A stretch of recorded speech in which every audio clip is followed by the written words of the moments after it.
The fork touched the dessert. The billionaire CEO paused, studying the plate with the precision of a man accustomed to excellence. The quenelle of lavender cream sat perfectly placed. The rose petals dusted across the surface caught the light. Everything about it whispered of intention, of care, of something more than just culinary skill.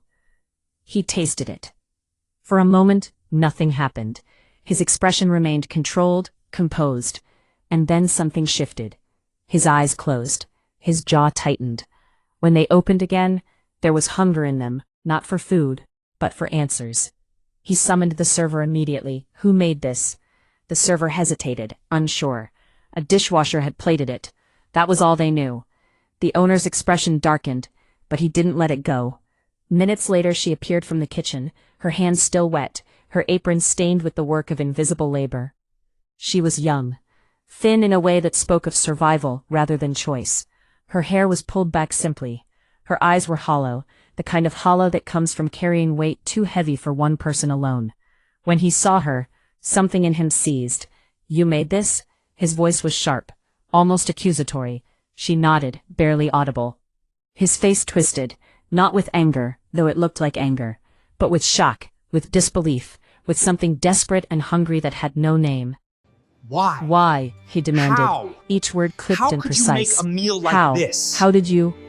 He stopped himself. He didn't finish. Why? His eyes searched hers, How? searching for something she How didn't could you understand make she a meal possessed. like this? The question hung unanswered in the air between them. Like this video right now if you're already wondering what happens next, and subscribe so you don't miss a single moment of this story. Trust me, this is just the beginning. She disappeared back into the kitchen, leaving him staring at the empty plate, as if it held the secrets of the universe. And in that moment, her life began to splinter into before and after. But to understand why that dessert mattered so much, you need to know her story. 6 months earlier, she'd stood in a hospital room and watched her mother take her last breath. The machines went silent, the monitors flatlined. And somewhere in the chaos of that moment, she'd felt her own heart stop too. Her name was Maya. She was 28 years old, and she had sacrificed everything. 3 years ago she'd been different. She'd been the girl who dreamed in flavors and textures, who spent hours perfecting the delicate layers of a croissant, who imagined opening her own patisserie someday. She'd been enrolled in culinary school, working part-time at restaurants, saving every penny toward her dream. Then her mother got sick. The diagnosis came on a Tuesday. Terminal, incurable. A year, maybe 2 if they were lucky. Maya had walked out of her culinary program that same week, without hesitation. There was no decision to make. There was only one thing that mattered, and it wasn't a dream anymore. She'd taken this job at the restaurant, close enough to hear the chef's work, far enough away that she could afford to live and care for her mother simultaneously. The medical bills were astronomical. The medications were expensive. The treatments didn't work anyway, but you had to try. You had to try everything. And then one day, it was over.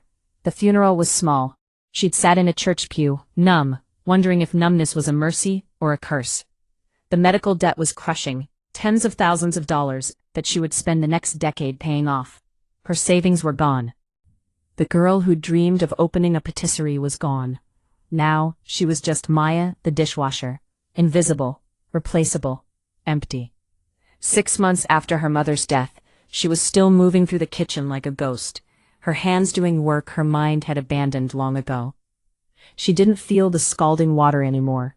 She didn't feel anything anymore. The other kitchen staff barely acknowledged her existence. She was a shadow among shadows, a function rather than a person. That night, when the pastry chef called in sick, no one thought twice about asking Maya to help with plating. She was just there. She was just available. But when she looked at that dessert, elegant, beautiful, forgettable, something shifted inside her without warning. A memory surfaced so vivid it took her breath away. Her mother's 55th birthday, 3 years ago before the diagnosis, before everything fell apart. Maya had made a special dessert from scratch, lavender cream with rose petals and edible gold. She remembered her mother taking the first bite, closing her eyes, tears spilling down her cheeks. "This tastes like love," her mother had whispered. Standing in that kitchen, looking at a dessert that suddenly meant everything, Maya's hands moved without conscious thought. She added a quenelle of lavender cream. She dusted it with rose petals. She infused it with something she thought had died inside her months ago. She plated her grief, her love. She plated her mother. And that dessert had landed on the table of a man who'd spent his entire life chasing success, accumulating wealth, building an empire, all while remaining profoundly, achingly empty inside. He'd tasted it and felt something wake up in him that he thought was dead. Now he was staring at an empty plate, and she was back in the kitchen, her heart racing, her hands shaking, wondering what his shock had meant, wondering what came next. She had no idea that the question he'd asked, why, how, was about to change everything. She had no idea that his obsession with that dessert was actually the beginning of an obsession with her. She had no idea that he was about to pursue her with the same intensity he brought to building his empire. She had no idea that she was about to reclaim a dream she'd thought was lost forever. All she knew in that moment was that something had shifted. Someone had looked at her and really seen her. And for the first time in 6 months, she felt something other than numbness. She felt afraid. She felt curious. She felt alive. The next evening he returned to the restaurant. He sat at the same table, and he waited. He came back the next night, and the night after that. Every evening he sat at table 7, and ordered the same dessert. Every evening he watched as she moved through the kitchen, trying to make herself smaller, trying to disappear. But he wouldn't let her disappear. After the third night he asked the server to bring her to his table. She came reluctantly, her apron still on, her defenses up. "I want you to make something new," he said. "Not a request, a demand wrapped in the language of desire. Something that's yours, not the restaurant's recipe. Yours." She shook her head. "I'm a dishwasher. I don't." "You do," he interrupted. His intensity was overwhelming. "I've tasted what you can do. I need to understand why." There was something in his voice that wasn't arrogant. It was hunger, and it terrified her. "Why does it matter?" she asked quietly. He leaned back, steadying her. "Because that dessert made me feel something I thought I'd lost the ability to feel. Because you made me feel something, and I need to know why." She didn't come back to his table that night. But over the next week, she found herself thinking about his words. Thinking about the fact that someone had tasted her grief and recognized it as something beautiful instead of something broken. The following week, she created something new. A delicate pastry with dark chocolate mousse, infused with cardamom and rose, flavors her mother had loved, combined in a way that felt entirely her own. She made it quietly after her shift, in the empty kitchen. When it reached his table, he closed his eyes as he ate it, and when he opened them, he looked at her with something that looked like understanding. "You're wasting yourself here," he said when she came to clear his plate. "Come work with me, full-time, as a pastry chef. We'll create something." She wanted to say no. She wanted to run. The fear was so overwhelming it paralyzed her. "I can't," she whispered. "Why not?" He didn't answer. She couldn't explain that hope was dangerous, that dreaming again meant risking everything, that she'd already lost too much to believe in second chances. But he didn't let it go. Every night, he sat at her table, because it had become her table now, the space where they met. And he asked her questions about her life, about her mother, about the dreams she'd abandoned. Slowly, almost against her will, she began to talk. She told him about culinary school, about the girl she'd been before sacrifice had hollowed her out, about her mother's illness and the choice she'd made without hesitation, about standing in that hospital room and feeling like she'd died too. He listened without judgment. He listened the way no one had listened in years, like her words mattered, like her story was worth hearing. "You didn't lose your dream," he said one night. "You postponed it. There's a difference." "There's no difference," she said bitterly. "The time is gone. The opportunity is gone. I'm too old to start over." "You're 28, he said quietly. "And you just made me feel something with a dessert that most chefs spend a lifetime trying to achieve. You have the gift, Maya. The only question is whether you have the courage to claim it." Something in her broke open at those words. Not in a destructive way, but in the way a bud breaks open into a flower. She'd spent 6 months believing she was broken beyond repair.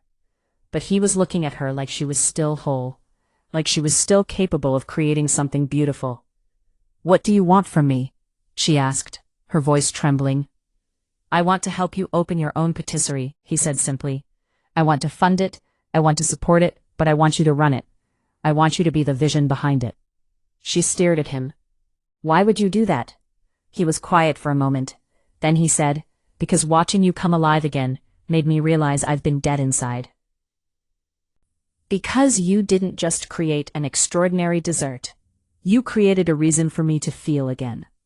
And I'm not letting you disappear back into that kitchen." The fear was still there. The doubt was still there. But underneath it, something else was stirring. Hope. It was terrifying and fragile and beautiful. "Okay," she whispered. "Okay." Over the next 6 months they worked together. She designed the menu, perfected her recipes, created signature items that reflected who she was. He handled the business side, the financing, the logistics. But he never took over. He never made it about him. He simply supported her vision and watched her come alive. The patisserie opened on a spring morning. The storefront was small but elegant, with floor-to-ceiling windows and a single display case showcasing her creations. The line wrapped around the block before they even opened the doors. She stood in the kitchen, her kitchen, wearing a fresh white apron, her hands moving with purpose and passion. The numbness was gone. The hollow grief had transformed into something else. Not the absence of pain, but the presence of purpose. He watched from across the room as customers bit into her creations and closed their eyes in the same way he had that first night. As they experienced what she could do. As they tasted the love she'd baked into every layer, every flavor, every delicate detail. When the rush finally slowed, he came to her. There was a photograph on the wall behind the counter. Her mother smiling, frozen in a moment of joy. Maya had placed it there intentionally. A reminder of why she was here.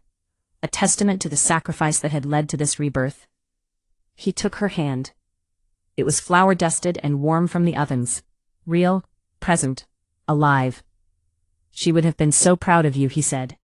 Maya's eyes filled with tears. "I can feel her here." He pulled her close and kissed her, right there in her patisserie, surrounded by the evidence of her reclaimed dream.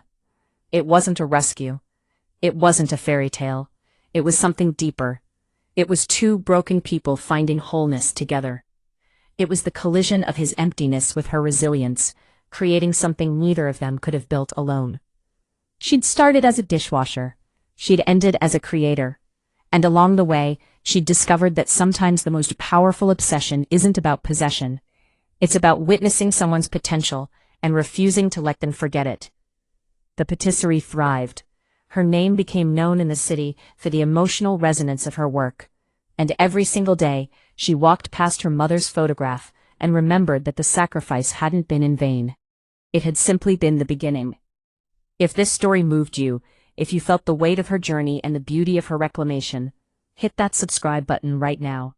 Comment below and tell us what dream you've been putting off, because this story is a reminder that it's never too late to chase it. Like this video if Maya's journey inspired you, and share it with someone who needs to hear that their dream isn't dead. It's just waiting for the moment you're brave enough to claim it.